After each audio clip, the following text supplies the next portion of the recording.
Indonesia sekarang jauh lebih baik daripada Malaysia. Hai, balik lagi nih di channel YouTube Bicara Fakta. Indonesia dan Malaysia merupakan negara serumpun. Terdapat banyak kemiripan antara kedua negara ini. Misalnya dalam aspek bahasa, budaya, ras, maupun adat istiadat.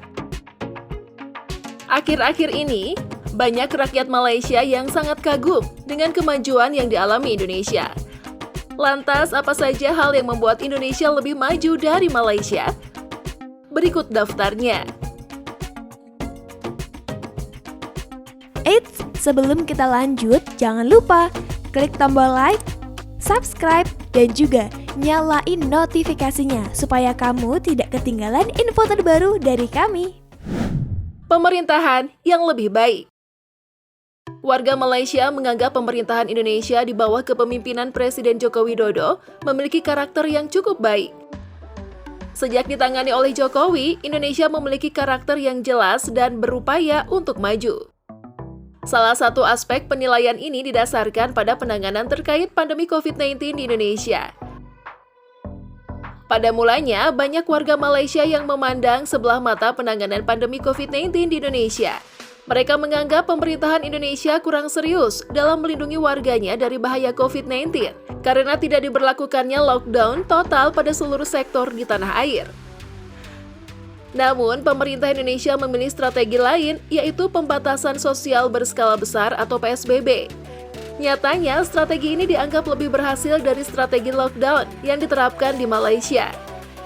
Pemerintah Indonesia bisa menangani penyebaran kasus COVID-19 lebih efektif sekaligus menyelamatkan sektor ekonomi lebih baik dari Malaysia. Pertumbuhan ekonomi Indonesia selama pandemi disebut-sebut banyak pengamat Malaysia lebih unggul dari negara mereka.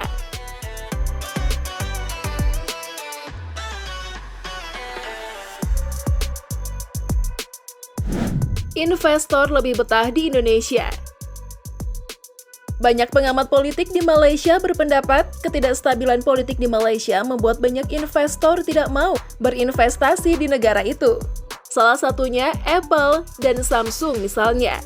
Kedua pabrikan seluler itu lebih memilih Vietnam dan Indonesia sebagai tempat berinvestasi. Begitu pula Hyundai yang berencana memindahkan kantor pusatnya di Asia Pasifik dari Malaysia ke Indonesia. Banyaknya investor yang angkat kaki dari negeri berjuluk Harimau Malaya ini diduga kuat karena tidak ada dukungan regulasi untuk kemudahan investasi di negara itu. Hal ini sangat berbeda dengan Indonesia. Indonesia sangat mendukung iklim investasi melalui pembuatan beberapa regulasi seperti Undang-Undang Cipta Kerja.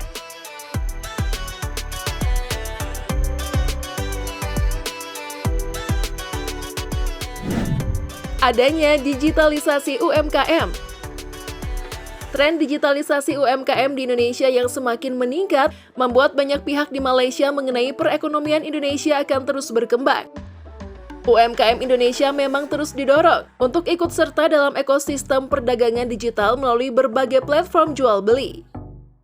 Hal ini berkaitan dengan peluang usaha yang lebih besar dan strategis.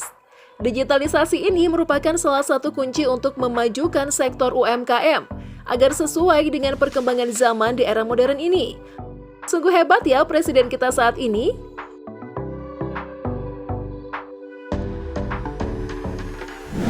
Proyek kereta cepat pertama di Asia Tenggara.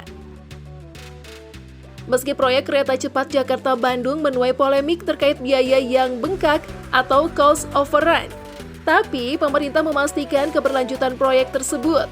Bahkan kereta cepat ditargetkan dapat beroperasi penuh pada 2023. Keputusan ini berbeda dengan yang diambil Malaysia. Mereka menghentikan proyek kereta cepatnya bersama Singapura. Malaysia tentu rugi karena telah mengeluarkan biaya hingga 102,8 juta US dollar ke Singapura sebagai penyelesaian atas pembatasan High Speed Rail atau HSR, Kuala Lumpur, Singapura. Wah, makin kesini negara kita ini bikin iri negara lain ya.